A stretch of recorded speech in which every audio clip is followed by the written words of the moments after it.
All right, so for today's episode, we have a very special guest, Alan Jaeger.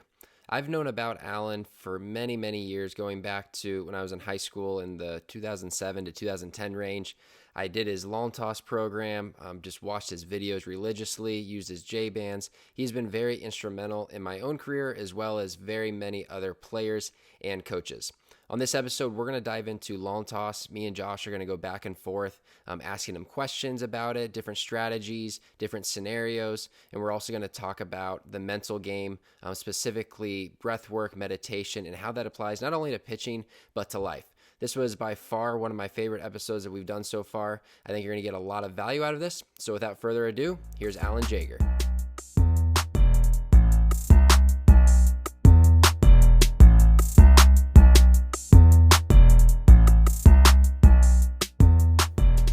All right, super excited for this one. We've got Alan Jaeger here with us. I think he needs no introduction. Everyone in the baseball world would know him. And honestly, I just want to get right into it. I just want to dive in. Alan and I have talked for a while, and he told me something that was super interesting. And in the world of, velo and everyone's trying to game velo, Alan, you said something to me that was super interesting. And you said that most of the injuries that we see can be mitigated if you properly stretch out, do the long toss. And so I kind of wanted to ask you about that. Why do you think that, and what's kind of the reasoning behind that? Yeah, well, first of all, thank you both for having me on and doing this. I'm super excited to to chat with you guys and delve into some areas that I think we all know are begging to be looked into. So yeah, as far as long toss, I think long toss is part of it. I think it's a big part of it, but I'd say the biggest part really is more just focusing on conditioning the arm and training the arm and building endurance, which leads to great recovery. And so I'd almost say that long toss is, yes, a major piece of it, but I think the focus is still really on just changing the paradigm to throwing more, conditioning more, putting the conditioning ahead of the velocity chasing, if you will. But specifically long toss, yes. I mean, we've been teaching long toss for 34 years, and I did it myself. And I think the main piece is this: when you long toss, a few things happen. Well, several things happen, but a few really, really crucial things happen. One is that you build a type of range of motion as you throw the ball higher and higher, and change your release point and change your body movements. You're able to position your body to stretch out, so to speak. I mean, that's one of the common terms of long toss, is really stretching out. Two, by throwing the ball further and further, well, you're having to become more athletic. You're having to use your legs and your core more. I'll steal a lot of stuff from Randy Sullivan, who's a dear friend of mine, and he talks about things like, turning on your little glutes and pelvic tilt and hip load, glute load, ground forces. There's a lot of things that happen by throwing the ball higher and higher that are just not activated nearly as well when you don't get the distance and you don't get the height. Next is this the further you throw the ball, and again, we're talking about building out to that distance. Of course, it takes time, but at some point, as you get out to 220, 240, 300, 320, and so on, if that's what you're capable of doing, well, you have to throw a lot more, right? So in other words, you have to build up a lot of volume, and volume equals endurance, and endurance equals better recovery. And so I think just for an opener, I would say that those are some of the real key pieces to why long toss. I'll say one last thing about long toss too, is as you go out further and further, you're gaining what's called, again, another word I stole from Randy, is variability, adaptability, feel. And I think one last thing that's really important to talk about is, I know motor preferences is becoming a huge deal now, and one of the other unbelievable benefits of long tossing is that you tend to tap into your innate movement patterns. So you're connecting with your feel, you're connecting with how your body wants to work. And that's, from a health perspective, is vital. It's vital to get in alignment with how your body wants to move. That makes a lot of sense. And like, I kind of want to continue the conversation on long toss because I feel like this was my first quote unquote velo program was long tossing and following your plans back when I was in high school and, 2007 to the 2010 range. That was when I really started to tap into some of that stuff. And I was a guy, and I know I've heard you talk about this, but I'd love to dive into it more. I was a guy that could long toss super far. I could throw it 300 plus feet. I was a small guy. I was 5'10", 150 pounds, and I could launch it 300 plus feet no problem. And then I would get on the mound, and it wouldn't translate. I would be throwing 80 miles an hour. And I think it kind of comes back to what you were saying about the freedom in it, your natural, innate throwing mechanics come out, your authentic mechanics come out to where you're just athletic and natural. And then there was probably looking back, I got away from that the second I got on the mound and I started to become a pitcher, and in other words, robotic, and not actually tapping into what I was doing through those authentic mechanics and long toss. So I guess my question would be, do you see that frequently? And if you do, what are some things that players can do to translate the long toss to the mound work a little bit more so that they are going, from that aggressive extension long toss to those pull downs, and then ultimately being able to translate that on the mound where it matters most? I love that question, Jared. It's funny, I get that a lot, and it's pretty much the same answer. And when I give people the answer, especially through like DMs and stuff, they're like, "Yeah, that was it. That helped." And two things. One is that the funny thing is, and I got this from Andrew Checketts maybe 20 years ago. He talked about when you're at, he used the term, 350 feet or so. When you're at your furthest throw, you're actually acclimating to your most innate mechanics on the mound, which I know sounds funny to someone that's really maybe more into mechanics and repeatability and stuff like that. But so number one, to your point, yes, if you would have been more in tune or more aware of just who you were at 300, 320, and then bringing that back into the mound and then trusting that movement, I think it would have shocked you at how much more free, natural, explosive you would have been. But what happens is, to your point too, is, and even if people know to do that, there is sort of this interesting, almost like a paradox, which is when you come in from long toss, let's use 300 feet as a simple example. And let's say it took you, close to 100% effort to get out to 300 feet. Well, the way we teach pull downs, a true pull down by definition is maintaining your furthest throw, we'll call X. So you're maintaining X as you move back toward your throwing partner. Now, in all truth, we've kind of backed off from 300 feet to like 150 of maintaining X, saying, you know what, just throw 80, 85%. You're on flat ground. Let's get through the ball well, but maybe 150 and in with a really good crow hop, so you're getting support from your lower half. Let's start getting it up to 100%. And so the idea is you learn, it's training, it's an art form to learn how to maintain X from 150, 140, 130, 100, 90, 80, 70. In fact, we had our older guys, we wouldn't want them closer than 70 feet unless you had a geared up catcher with a face mask, because they learned the art, especially some of the guys who are out to 350, right? They learn the art of maintaining X all the way back in, which is not easy to do unless A, you're aware to do it, and B, you practiced it. I have a quick story. When I was down in the Dominican with the Rangers, luckily they had 8 or 9 catchers. They had 2 teams in the Dominican Summer League. And so on the pull down day, for the guys to really understand this, it was a beautiful thing. These guys were all launching balls. I mean, it was just, I wish I had it on video, but they were launching balls 330, 350, 360.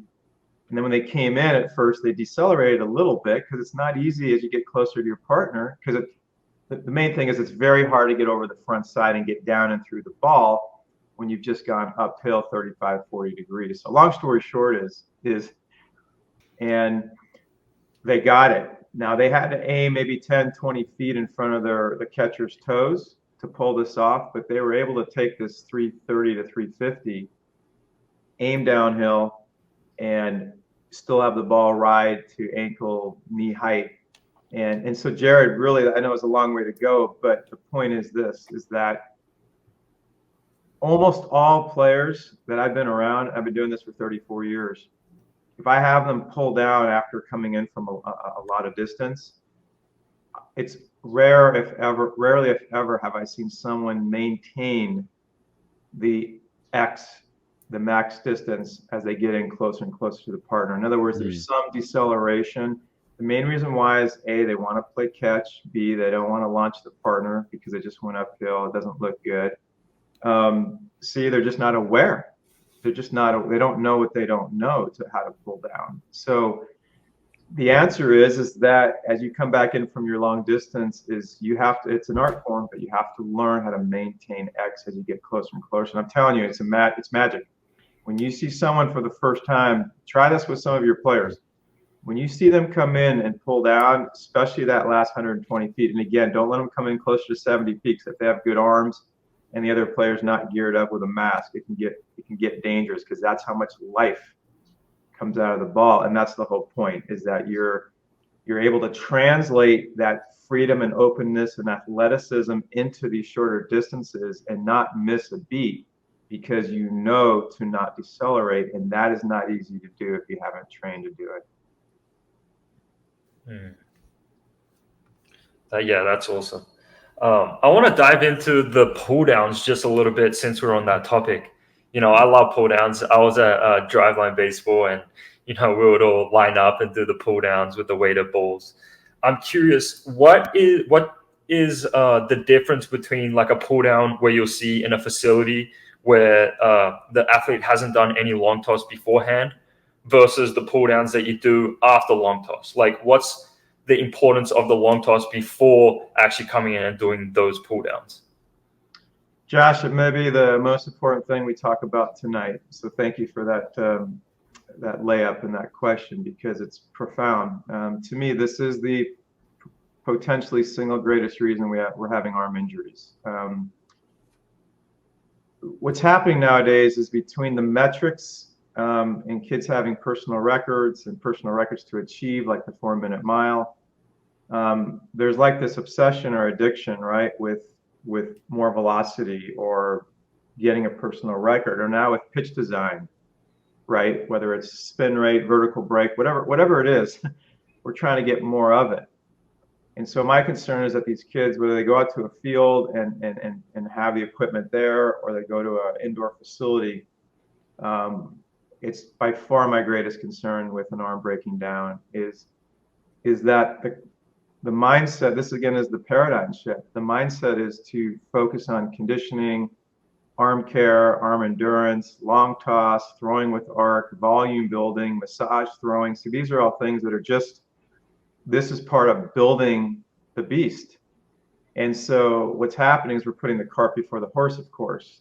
And I'm not saying everybody's doing this, but from questions I've been asking people and the pulse I'm starting to feel out there is that these kids are going out and I understand it's like a toy. It's like a new toy. It's like if I threw 88 today and then tomorrow I can go out and get tested again and try to get to 89 and maybe I'm a little sore or maybe I'm just not thinking about that, I'll do a little arm care and throw into the net for 5 minutes.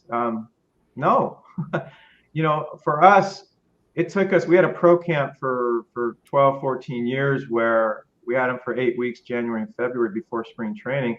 It took us 1 month to get them into throwing shape before they were really pulling down with any intent. And they weren't even on a mount, of course, yet. So to your great question, Josh, is that if there's one shift that I feel like needs to happen for this community to start to fix this problem, and this to me is the source.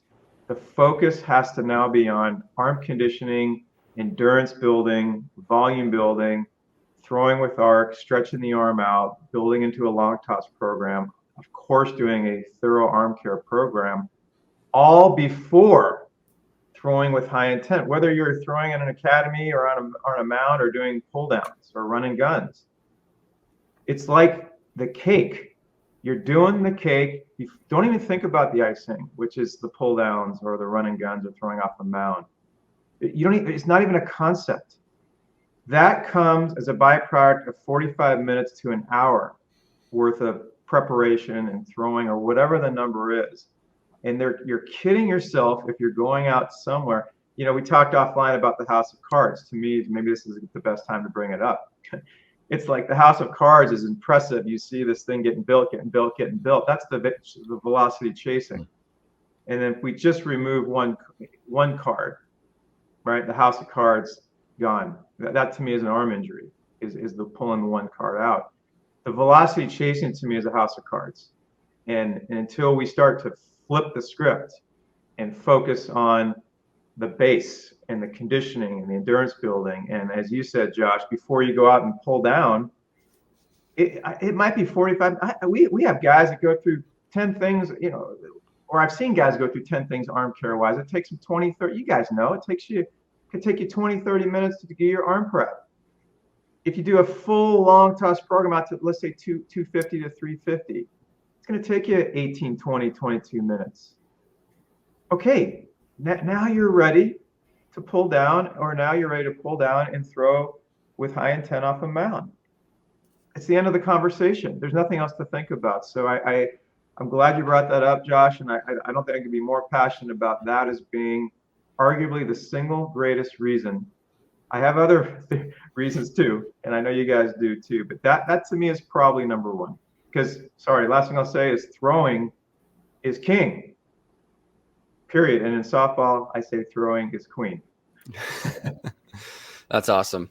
There's a couple really good nuggets in there. The first thing I want to touch on is how you talked about with your pro camp building up, you know, for a month or, you know, 6 weeks, whatever it is, depending probably on how long they were off before you get on the mound, or doing pull downs and then getting on the mound. That is probably one of the most frustrating things I go through with, you know, now being in the private sector and hearing what their coaches are wanting them to do when they go to school.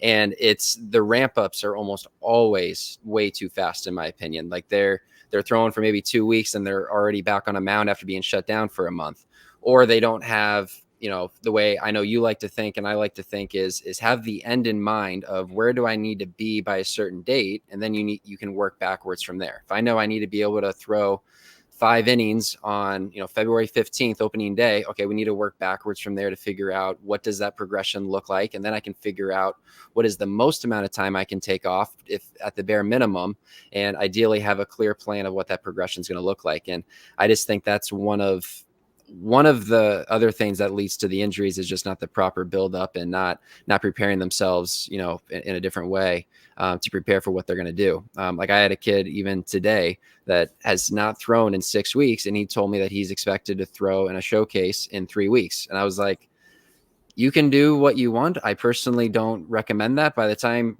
we do what we need to do, you're probably not going to be ready by that time. But that's the conversations we have to have with kids and even pro guys in some situations. But I love what you said about that, about just the preparation and building up for that.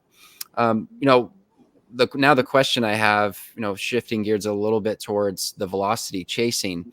It's interesting and frustrating, and I understand both sides. Is that's what's being valued right now, right? It's being valued by colleges, by pro teams to throw harder, and the numbers support it from a performance standpoint. The harder you throw, typically the numbers are better.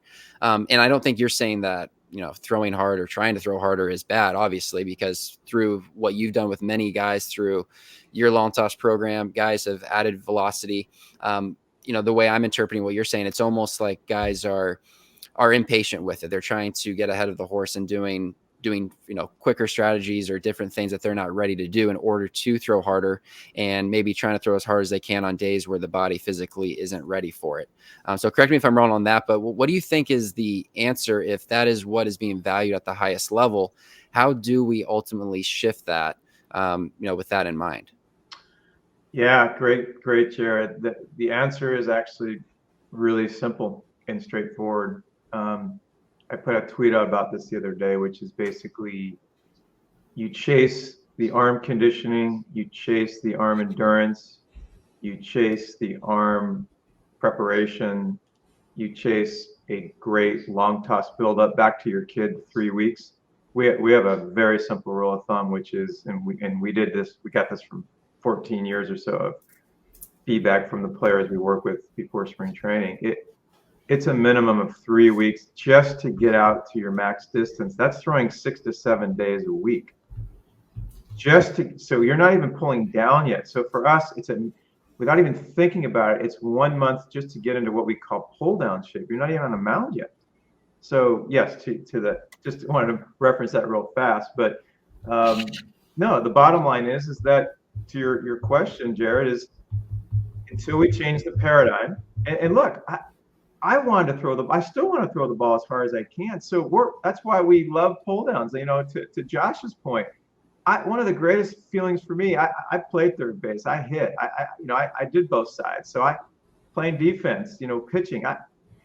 Of all the things I've done in my life, maybe not even in a game, is just pulling down. There's something magical about it. So we want the velocity too. All we're saying is that we want the velocity as a byproduct of first having the base in place, so you get the best of both worlds. So that's the answer is that the velocity still, put it this way, your best velocity is going to come anyway, and maybe even better velocity as a byproduct of doing A before B. A is get your arm as healthy, durable, strong as you can from a conditioning, endurance, volume building point of view, athleticism point of view, proprioception point of view with your release point through long toss, engaging your core, engaging your legs, engaging ground forces by throwing the ball higher and further. So just start there.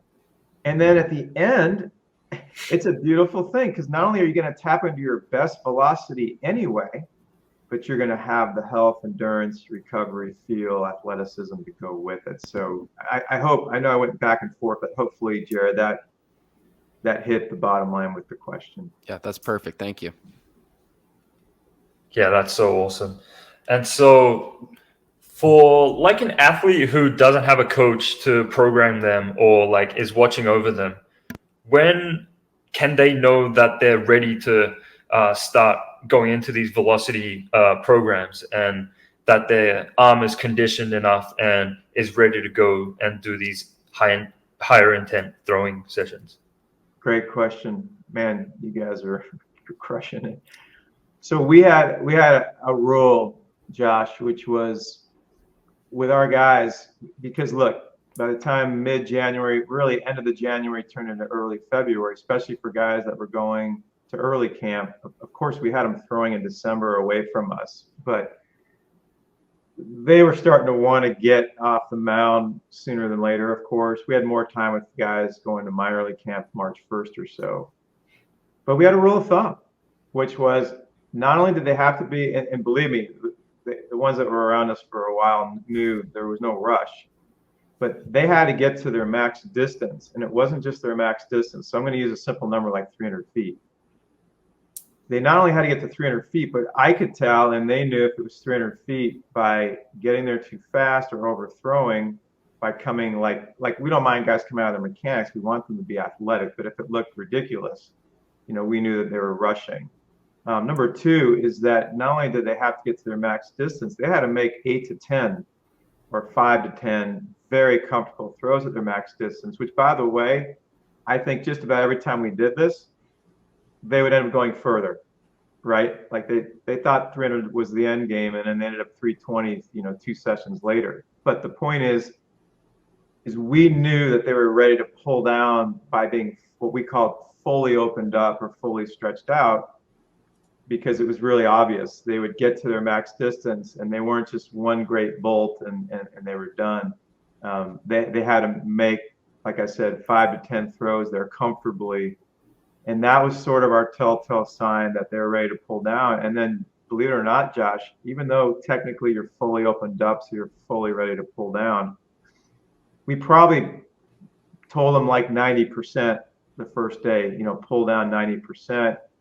Just like long toss, you build into it. We wanted them to build in even to their pull down. So maybe the next session, 2 days, we went like Monday, Wednesday, Friday. So maybe Wednesday, 95%. And let's say we had them earn 3 sessions of good pull downs with their max distance.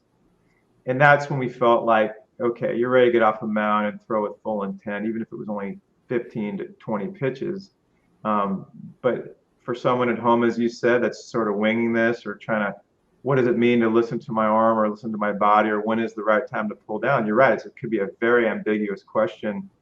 that to me is one of the most foolproof ways to know that you're ready to pull down. That's good stuff. I'm going to build on that because I think it's interesting, with the weighted ball pull down specifically and what guys are doing with those. Like, how would those tie in, do you think, to what you guys are doing with the extension, long toss, and the pull downs with the baseball? Like, what's your feeling and your take on doing pull downs with weighted baseballs? And if you're for it, do you think that they would just be added in and blended in at the same time during the regular pull down phase, or how would you blend the weighted ball use? Yeah, so to full disclosure, I'm really good about punting things that are not in my wheelhouse. The funny thing is we've partnered with Driveline for several ABCA shows, um, and I just haven't done a good enough job. It's really on me to kind of delve more into weighted balls and how they're incorporated, because this question does come up a decent amount. And so what I do, Jared, is I always punt that question to the following. Number one, as I say this, throwing is king or queen, and you still want to go through the process of building up your long toss distance properly, building up your endurance properly, and building into your pull downs properly. You want to, that's the macro. I love macro micro. I use that metaphor all the time. So let's get the macro done. Once the macro is done, how you blend and integrate weighted balls or plyos or anything else, shaping, movement patterns, that's something that I don't have an answer for because I don't have firsthand experience. But I would just say that my knee-jerk reaction is that once you get into great pull-down shape, that would be the time on a pull-down day, probably even on a pull-down day that maybe you're not even throwing off the mound.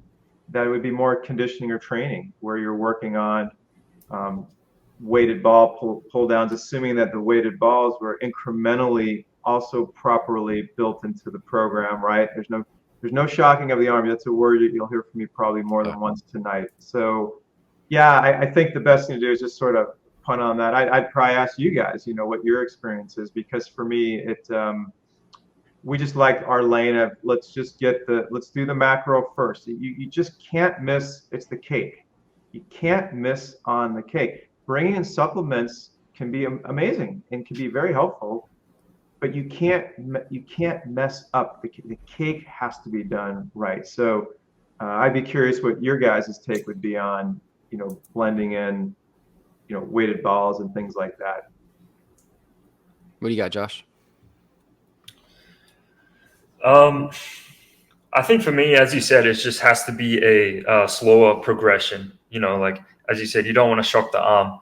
And what I kind of did was I long toss with weighted balls as well. And so I would long toss with the 6 ounce, 7 ounce, even a softball. And so my arm was kind of built up to do those pull downs with the weighted balls. With the lighter balls, it's a little bit different because I didn't long toss with them. And even like pulling down the 3 ounce, I really did feel it felt stressful on the arm. So I limited those. But I think, as you said, it just has to be a progression and like something that just has to slowly incorporate into your throwing program. I think it's perfect because that's what I would tend to hear from other pitching coaches and people I've talked to about this, is that it always comes back to, it's funny, even long toss, it just comes back to incremental, right? Like there's an adaptability phase that we just have to go through smartly. And Josh, to your credit, you could have easily, that's my concern, is that, under and overloading can maybe have a quick impact on velo. But to your credit, you had an awareness and a sensitivity to, whether you knew it intuitively or a coach, suggested it to you. That was really smart of you, because just this jumping is so shocking to the arm. I got to just tell you one other quick story. I worked with a kid once in the 90s who was you talk about his dad was way ahead of it. Like, not that they weren't weighted balls out there. I mean, this is, I think, pre-internet, but he had the colored balls, right? The blue, the red, the yellow. And I think it went from like 5 and a half or 5, whatever it was, up to maybe 12 ounces. But his dad used, like, I think his whole high school career, 3 years, to get to the 12-ounce ball, to where this kid throwing the 12-ounce ball. We warmed up with it before we long tossed, which I had firsthand experience of what a shock to the arm can be if you're not careful. But the point is that he threw this thing like nothing, and I could tell, and his movement patterns were smooth and perfect. This kid's name was Matt Harrington. Matt was going to maybe go first overall in the draft that year, but based on a number of things, he went, I think, seventh, and never ended up signing. It's a whole long story and it's an unfortunate story, but who knows? Maybe not unfortunate because he got on his path to something else, but he was up to 98 in high school when 98 was 110. You know what I mean? Like, you can look him up, Matt Harrington. But that was my first experience. I'm telling you, this is in the 90s with weighted balls. But the point is that his dad had the awareness to incrementally build this weight into his son's arm over like a 3 or 4 year period in high school. Oh, by the way, he was also a hardcore long toss guy. And his dad taught him this is before we met. It's beautiful. His dad taught him, when they went to pull down, they went to a park, and he told him to aim for the bottom of the fence, because his dad intuitively knew that a true pull down meant you have to take all your uphill throwing and then use that advantage of the leverage, right, and the angles and the centrifugal force of going downhill. And he also knew the ball would fly up if you didn't have that focal point. And so anyway, his dad was also into, I don't even know if he knew they were called what they were called, but he was into this concept of uphill and downhill at a young age. And what a shock, this kid had the best arm in the nation, especially for a high school pitcher. But anyway, as I digress. Yeah, no, that's very interesting. And I like the way you put it, a little bit ago, about how you got to get the cake right. And the weighted balls or different supplements or different tools, that's like the cherry on top. If we don't get the first part right, though, like it doesn't matter after that. We're just putting ourselves at a risk. So, like, I would say, like, especially if we're talking about younger players, high school kids, or especially early high school kids, like, master long toss. And if you're doing it the way you're talking about it, and they're doing all this prep, they're doing their arm care, they're in the weight room getting stronger, they're doing all these things, they're going to throw harder and harder. They don't need to necessarily skip steps, in my opinion, to try to rush the process, so to speak. So if they're able to get every ounce out of the long toss and out of, all of their other training protocols as they're building that foundation, then they can add that on later on. Like, for me, I mean, I experimented with everything, because I didn't throw very hard, and I could throw strikes and knew how to pitch, but velocity was my limiting factor as a player. So when I was in my early 20s to mid 20s and I'm playing independent ball, I was trying everything. I was long tossing with weighted balls. I'd start with 11-ounce ball, go to a 9, go to a 7, and I'm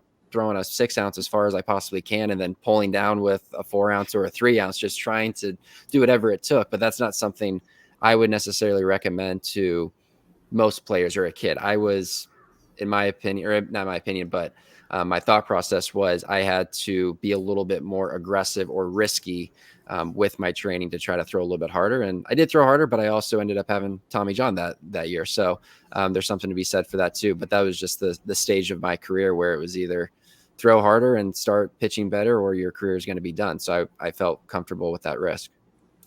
Yeah, and you were also in a place in your career where, there's the thought process of, if you're 38 and you've got 15 years in the big leagues, and someone teaches you a splitter or something that is really hard on the elbow theoretically, and it could cause an injury, but it could also keep you in the game for one more year or a chance to win a World Series. There comes a point where you're like, okay, that might be it might be a decent trade-off, because I'm playing with the house's money. And at your point of your life, Jared, you thought, I want to get into affiliated baseball. I want to get to the big leagues, and so I may have to try some drastic things, but I don't even call them drastic. As you use the word, experimental. But I think the purpose of this podcast is to get people to understand that, that where that might be a last resort.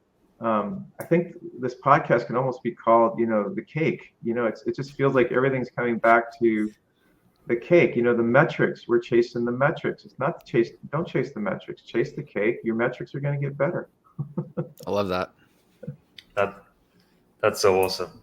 I'm super curious.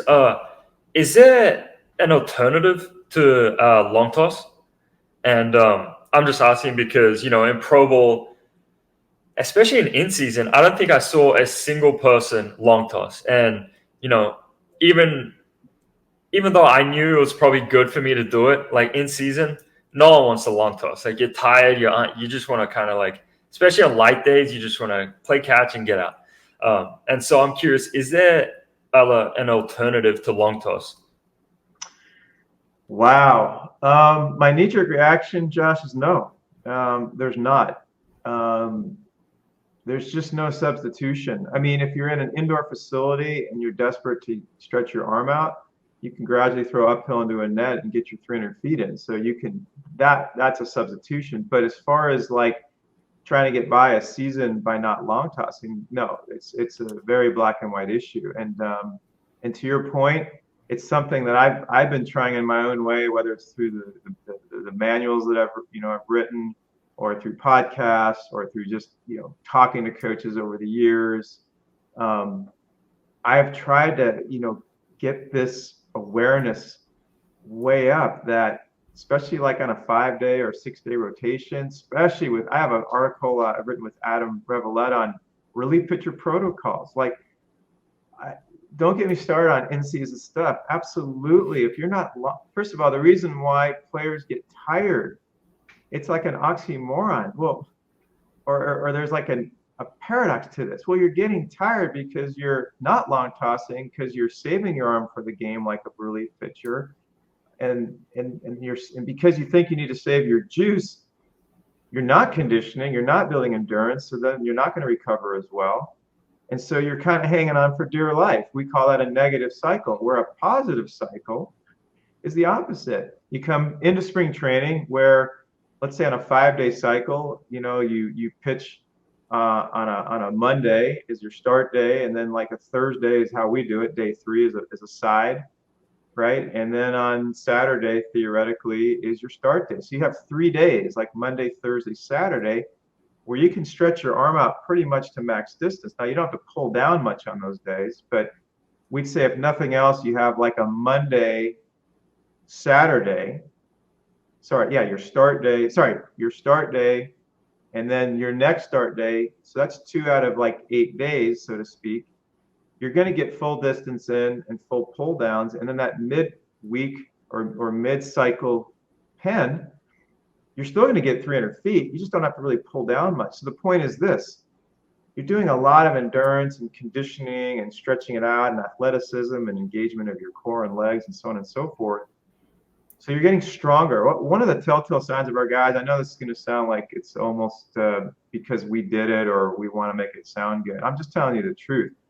One of the telltale signs of our guys, unless they were not allowed a long toss in their organization, which was a major issue in the 90s and early 2000s, they got healthier and stronger throughout the year, or at least sustained it. They got healthier or stronger in game, or at least sustained it, because they were built that way, the cake, and then they maintenanced through the season. It's sort of like you lift all off season and then you just go cold turkey.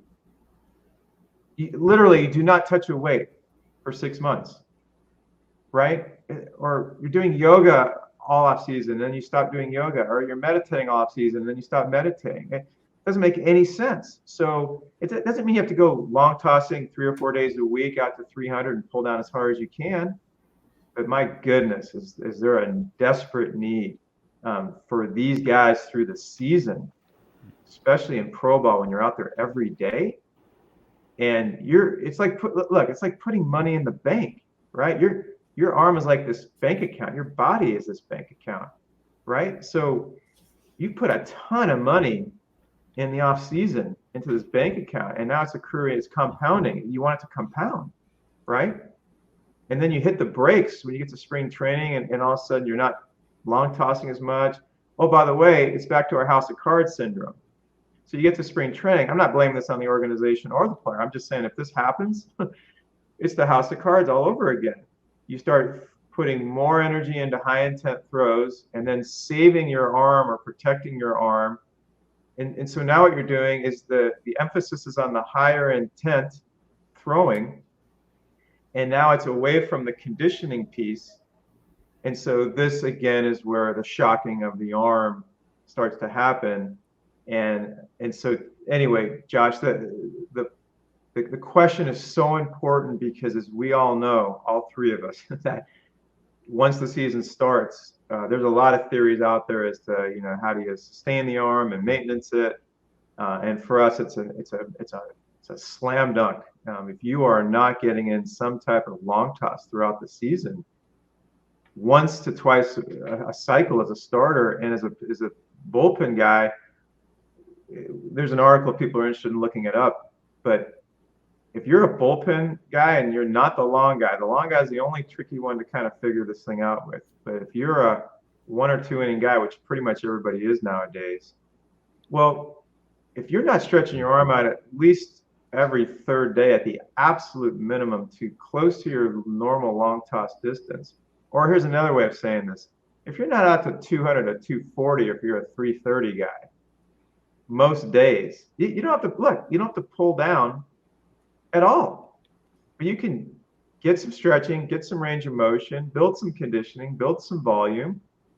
Oh, by the way, that is going to prepare you for, if you do get in the game that night, there's going to be less of a shock on your arm. You're going to have way better arm strength. You're going to get looser better, and you're going to recover the next day better because you went out to 240 and didn't save your arm for the game.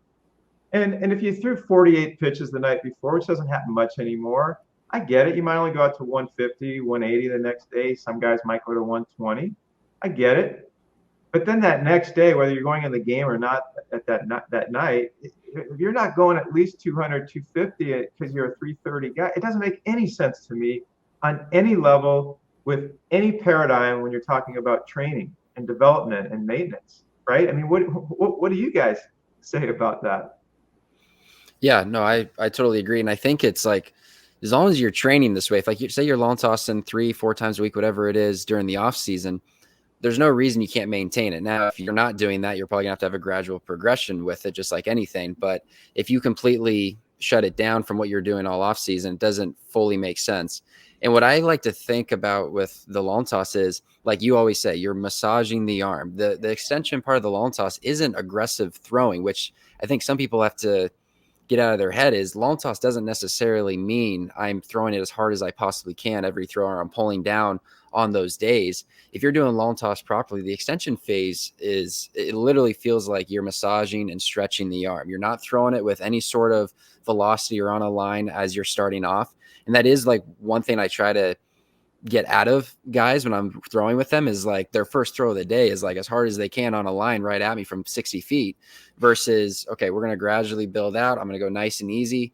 And the term I like to use a lot with guys is see how easily or how effortlessly you can reach me, whether I'm at 90 feet, 120, 150, how easy can you reach me in this? And eventually you're going to a point to where you're going to have to put more effort into the throw, but you can get out, if you're a 300-foot long toss guy, you can get out to 200 to 220 with fairly minimal effort if you have arc on the ball. And it starts to, it feels good. Like that was my experience with long toss, is like I wanted to do it more and more because it just felt good on the arm. And as I got away from long toss, which I didn't really ever get away from, but when I did at times, my arm usually didn't feel as good and it wasn't as strong. So to your point, it's, long toss isn't just throwing it hard. There's multiple benefits, and you can stretch it out without having high intensity into the throw. So I think like that's one of the first things is guys have to understand throwing it easy with an arc, massaging the arm, stretching it out as you're going out.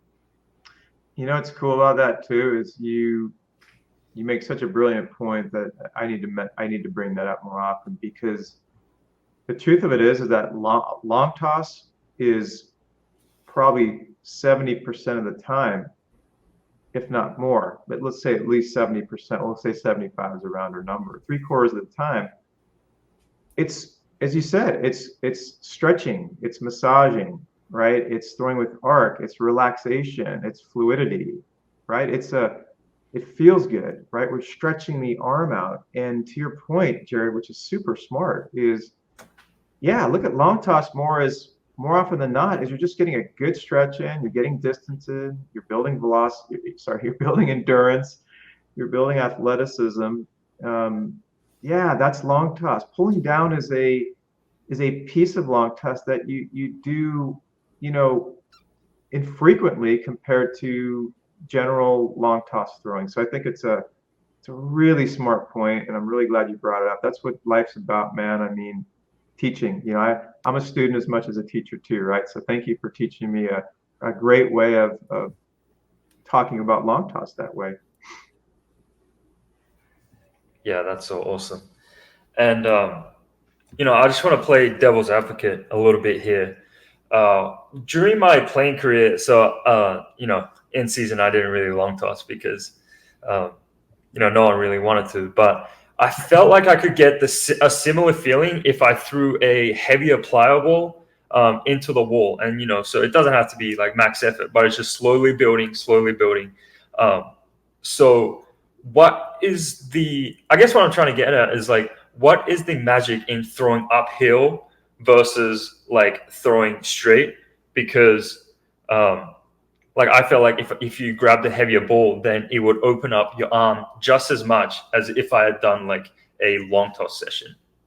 Yeah, well, first of all, great question. And look, there are things that people may do that I've never experienced. It'd be more of a question for someone like Randy Sullivan, as far as what is happening, biomechanically, and knowing Randy, he'll get down to the chemistry of how the body's operating because of it. So it is possible, Josh, that by you using a heavier ball, that you were simulating a lot of the same movement patterns or same, range of motion and stretching and, stimulating things that need to be stimulated. That happens when you long toss. So it's not to say that it didn't work for you or that it's not similar. Back to your earlier question about is long toss replaceable? But I would still say this, and this is pure instinct, but it's also, I feel very strongly about this, that there are so many things that happen, not just in your shoulder, but you talk about variability again, variance, adaptability. The way your body moves, it is just night and day. When you throw the ball at any degree on a line, right? It's a very repetitive, almost like even a robotic movement to the body. The body likes diversifying for the most part, right? It likes it's like creative. Your body's very creative. It wants freedom, right? And so, especially as an athlete, where you want the body to have all this again variability, adaptability. So I'd say that to your question, Josh, the thing you would lose, number one, I would say that the very slow incremental throwing of uphill into the very slow incremental throwing of downhill is just very hard to duplicate, even with a heavier ball. If you're throwing the ball on a line, even if you're getting some similar crossover from it, that's one. But two, as important, your body is just not moving in ways that I feel like are extremely supportive and extreme and in promoting movements and athleticisms, and again, innate movements that we want. I can talk so much even just about the idea of, again, throwing the ball uphill.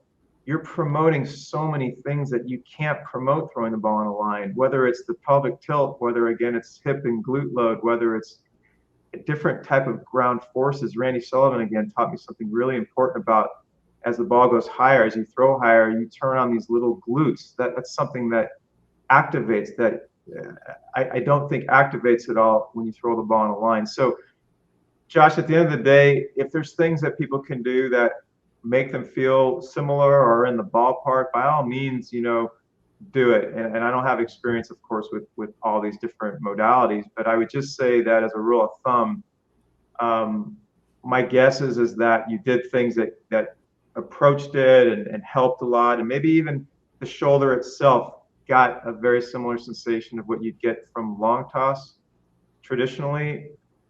I would still say there's a lot being left on the table, if that makes sense.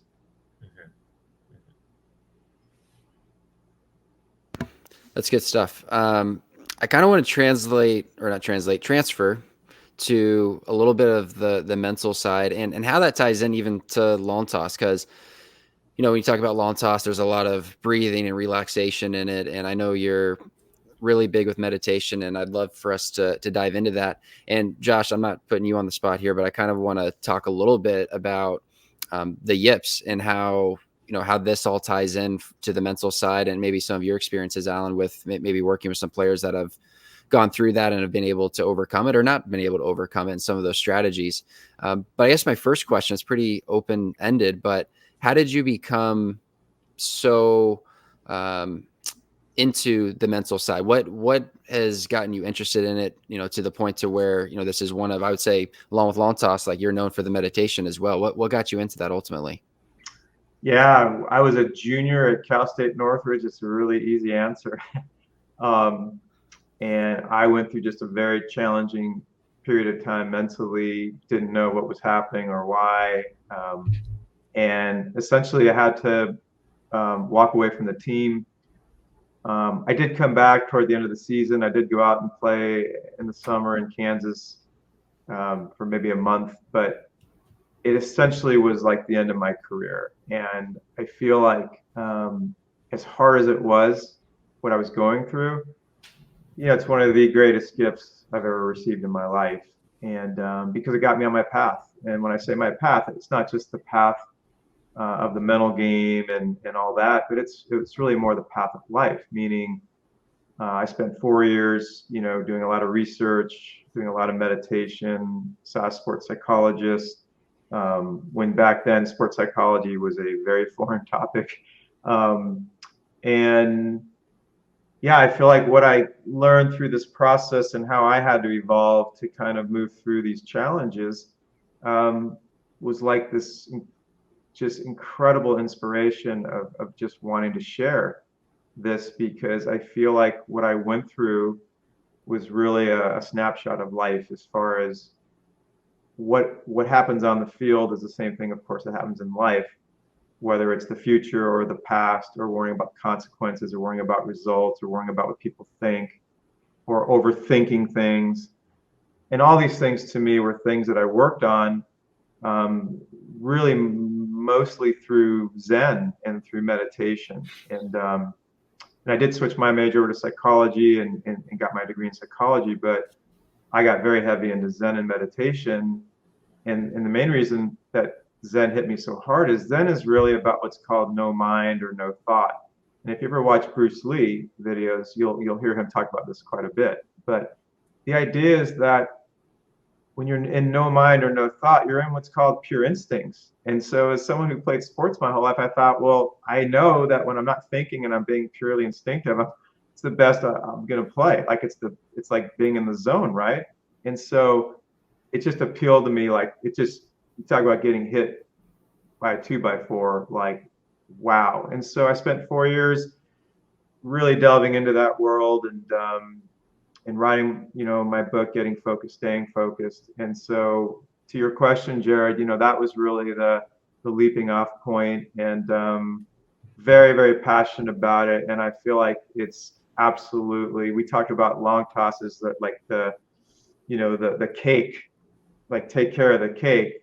And I'd say that the mind, so to speak, is the cake of the game in life. So yeah, I'm wide open to talk about anything there, because that is truly what I first started in, and it's something that I am incredibly passionate about. Yeah, that's awesome. And I know we talked a little bit about the meditation and how it helps players with the yips. I want to get like super practical here. So Yeah. if you were dealing with an athlete who, was either struggling with the yips or, just wanted to get into more of this meditation type stuff, being more present, breathing, stuff like that, what would be like a daily exercise / program that you would advise them to do? Well, as you know, Josh, I mean, it's twofold, right? On the one hand, you need to deal with the behavioral aspects, the psychology of it, right? The strategy of it.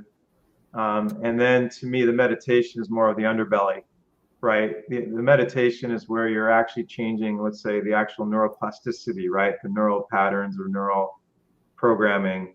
So you're changing behavior. So it's a two-prong approach, as you know. And so to keep it super simple, from a practical point of view, is that, we'd have our work on the field, so to speak, where we'd work on, I have history with like OCD. And so With OCD, going through it myself, it's, a lot of it is exposure therapy, changing behaviors, if you will. And so I've learned from that another gift that working with players with throwing issues and things like that, it's really important that they have, first of all, they have to be educated on what they're going through. Like, you need to know the why. Shout out Nate Trotsky, but you need to know the why. So you first have to educate. Very important, as you have to be educated on what's going on. Why is the mind doing this, right? Because once you know the why, there's a lot of relief and there's a lot of peace of mind. Like, okay, I have an idea now, and then here's the game plan, and there's the why behind the game plan. So the game plan is twofold. It's a lot of exposure therapy. It's a lot of learning how to allow, is one of my favorite words now. You have to learn to allow the body to do what it's going to do, even if it makes a really bad throw. You have to learn to let that pattern or so, or that response, come out of your system and allow it, because by allowing it, what you're doing is you're not feeding the fear, or you're not feeding the loop, right? And so without going to, we can go into a great detail. So I think to keep it simple is, you have to really, of course, do a lot of work on the field with exposure therapy or changing the behavior. And then the second part to me, which is going to be the foundation, but still the rubber, where the rubber hits the road, is the meditation. Because what the meditation is doing is it's allowing old programming to sort of express itself and ideally run its course, so that what's left is, like, I use the sun and the clouds as an example all the time. The clouds are like the throwing challenges, right? But the sun, which is who you were before you had it and who you are when you're in the zone on the mound or at the plate, the sun's always there. I have a saying, which is, the zone's always happening. It's just whether or not you've left it because you're thinking about something.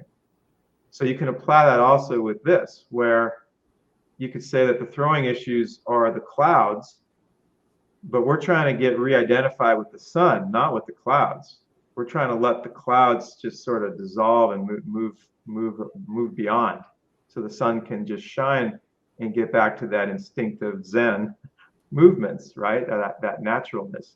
And so the last thing I'll say, so I know we can maybe dig into something else, is that where the meditation becomes so important is that you are, even though on the field there's a lot of important stuff going on, we still have to get to the source of learning how, when the mind thinks things or worries about things, that we start getting much better at being neutral, allowing the mind to think what it needs to think, even the fear, right? Even the worries, like letting that come out, but no longer identifying with that conversation. In other words, not engaging what the mind is saying, and knowing that you're not those thoughts.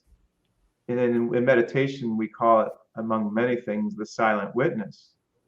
You're just silently now watching the mind, but you're not identifying with it, because you're just saying, my thoughts are my thoughts, but now I want to just watch this from silence, because the silence is the sun.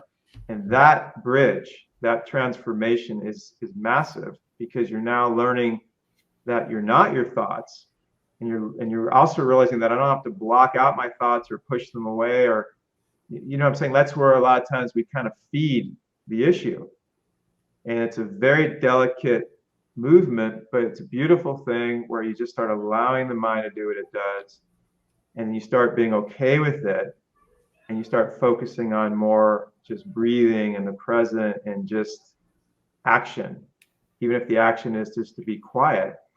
And so those new neural pathways, right, that change in behavior can replace the old behaviors. And 5 words that really affected my life about 10 years ago from a leader in the mindfulness community named Dr. Shana Shapiro is, you become what you practice. And so a lot of this is the practice on the field, but to me, the cake is still getting into the meditation, where you're becoming the practice of the meditation, where you're now starting to put you're aligning yourself with the sun and not the thoughts. I love that. And this just made me think of something that you actually shared with me. You might not remember this, but you shared this with me my last year playing. So this would have been 2017. You Hmm. sent me a recording of you walking through a breathing exercise. It was just an audio recording of just, Yes. I guess what you just call it just a meditation, and it was focused on the breath. And that season, I did it before every single start. I would literally just lay in the outfield grass at Hmm. 3 o'clock in the afternoon, whatever time it was, and just essentially just focus on the breath, relax, clear my mind of distractions, to use the word that you just used a little bit ago. And that was one of the most helpful things for me to eliminate distractions when I was on the mound. And what I thought was powerful about it is, even though it didn't have anything to do, well, it had everything to do with it, but not directly anything to do with baseball or pitching, is it was me practicing, just once again, using what you just talked about, practicing being able to focus on something as simple as my breath and not be distracted about other thoughts of, well, what was I going to do after the game, or what did I need to do 30 minutes from them, but actually practicing being able to focus on my breath for an extended period of time. At first, maybe I could do it for 30 seconds and then a distraction would come. And then over time, you start to get better and better at it. So then, when I started getting the games, it started to be easier to focus on the task at hand. And it became easier to get back when I would get distracted, because that's what I don't want to say struggle with, but one thing I'm trying to get better at with the players that I work with is the mental side for sure. I feel like it's one of the toughest things that I have. Out of all the things that I do, I would say that's one of the more difficult things, is helping players with that mental side, whether it's belief in themselves, confidence, helping them not worry about that last pitch that they just made, whether it was good or bad, whatever the result was, but being able to focus on what was directly in front of them, which was that next pitch. So I would love some more practical ideas for that as well. Obviously, me doing the meditation stuff and helping them with that will be a huge addition, which I haven't done and I need to do. But what are some strategies that have been helpful for you and your players? Let's just say when they're on the mound and they're just having a crappy day. It's one of those days, nothing is going their way. The ball is getting hit hard, or it's just falling in the hole. They're walking people and they're frustrated. What are some of your reset strategies to get guys to come back to just focusing on that next pitch? Yeah, love it, Jared. First of all, you become what you practice. You're laying down the outfield every day. Um, Way more powerful than I think you could possibly ever have realized. You are really changing your neural pathways, and you're really tuning into a space that you became, and very, very powerful. So really cool to hear that. Um, it took me about 25 years. I've been doing this for 34, and I think about 9 or 10 years ago, I kind of had a little bit of an epiphany that kind of flipped, not flipped in everything. It just sort of made everything succinct. And what I started realizing is that from a practical point of view, let's say on the mound, the all strategies sort of came down to one basic strategy that I just started, I think, cutting to the chase with athletes, and they loved it. It was very simple, and um, and I think it's the most direct angle, which is a word that a lot of people talk about now, but I'll explain it a tiny bit more in detail, which is the process. And what happened is I started getting pitchers and hitters or tennis players, where not that I dealt with tennis players, but whoever I would deal with, we do the same thing in their sport, or we do it with an attorney arguing a court case. It's all the same, which is, what 2 or 3 things do I need to do right now to make the best pitch of my life? And everybody's a little different. Ironically, with pitchers, they're very similar. I'll give you mine. Would be to take a breath, have a focal point, and attack that focal point with conviction. I didn't say anything about mechanics, ironically, right? Not that I wouldn't, because there was a time I would really want to think about hitting my balance point, which is funny because a lot of people talk now about getting down the mound faster. But whatever it is, the bottom line is this: those are 3 constants. If I know the 3 constants that are setting me up to make the best pitch of my life, there's nothing else I need to know. I don't need to know what country I'm in. I don't need to know what level I'm at. I don't need to know if there's 30 scouts in the stands or 0 scouts in the stands. It doesn't matter. because all that matters is my intrinsic value of executing my plan, knowing it's going to position me to make the best pitch of my life. So now here's the cool thing. You have these three constants. Well, guess what? Anything that comes up in the mind, anything, the weather, you're hungry, doesn't matter. Those are variables. And there's a million interchangeable variables in the world, a million. There's more than a million. So the question is do you want to focus on three things that you can control, that you've agreed to ahead of time are going to lead to the best pitch of your life? Or do you want to focus on a million interchangeable variables that are out of your control? And so when you just break it down, so this is 34 years into 5 minutes, right? And so I'm not saying there aren't other things to kind of get into and play with, but the bottom line is that that's where I go now. And the athletes love it because it makes a lot of sense. It's very simple. It's a relief to their mind that they don't have to think about. Now, I'm not saying they're great at this right away because they have a lot of old programming maybe with scouts in the stands or the draft, or I'm in AAA trying to get to the big leagues, or I'm in the big leagues trying to stay in the big leagues, right? It's endless. So, but as they change their neuroplasticity, right, as they start to change their awareness of going from identifying with these old variables to now their identity is this 3-step process or 2-step process or 4-step process. Now we're talking Bruce Lee, 10th degree black belt. There is no time, there is no future, there is no past. The idea of having a bad game, you mentioned that earlier, which I totally understand what you mean. But there comes a point now you realize there's only this pitch, as you said, and I actually am using this term a lot more lately called the continuum, which is the continuum means there's only this moment, and this moment keeps happening. Literally, there is no future, and that we can talk about the future, we can talk about the past. It doesn't actually exist. The only thing that exists is this moment that's happening now.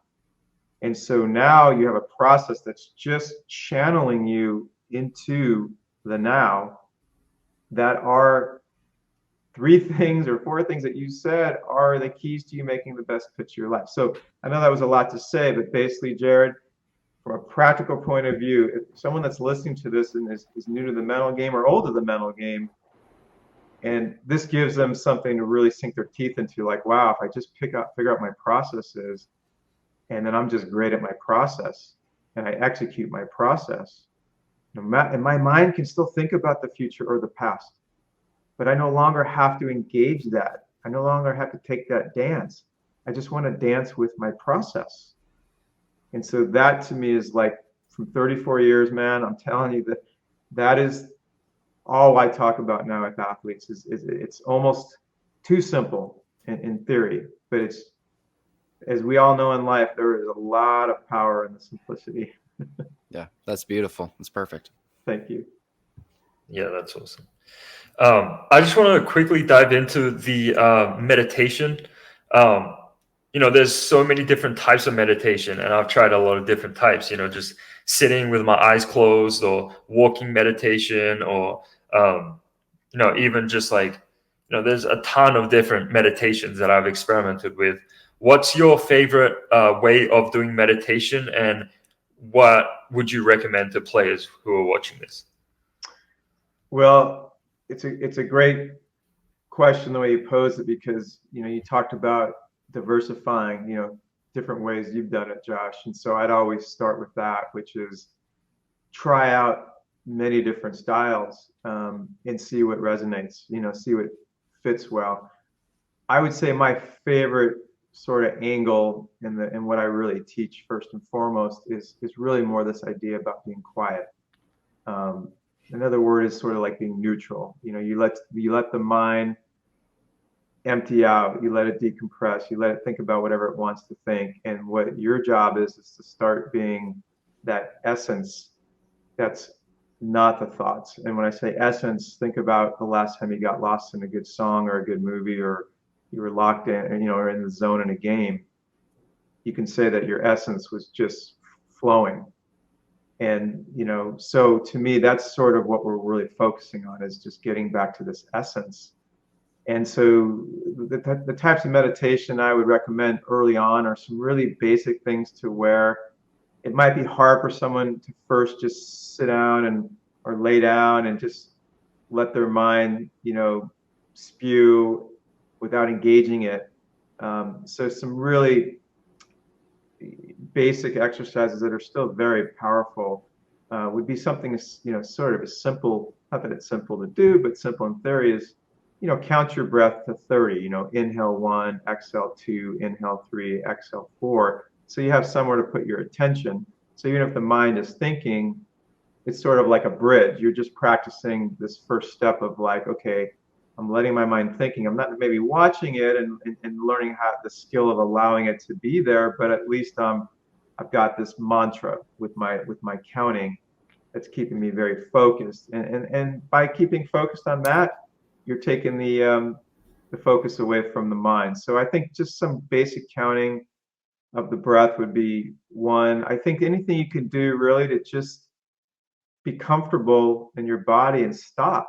I think the word rest is a word I've talked about in this meditation group I have, where I think a lot of people we don't really understand the word rest very well. We all know what it means to rest and relax, but I don't know if a lot of people would really get what it means to sit in a chair, to literally rest, to not do a thing, just stop.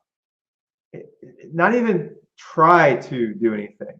Just kick your feet up, chill out, tune out, relax, whatever it is, tune in. So I think the main answer to your question, Josh, is that investigate. Look around. There's a trillion resources on the internet now with guided meditations. There's apps, as you guys know. We have free stuff. Jared, referenced something that we have free stuff online. We have tons of resources where you won't feel in the dark. So I think the main thing is maybe to put a cherry on top of this is it just comes down to the doing, right? It's the practice, it's the continuity, it's the consistency, it's making it part of your life every day. And so to me, that's the teeth of this, is that whatever you do, make it part of your day, and not 2 minutes, make it at least 5 to 10 minutes. Hopefully it grows. Because once you start to have a daily practice, you become what you practice, right? And here's the other thing. The more you practice, the more you have a chance to bring this practice into your day and into your life and into your sport.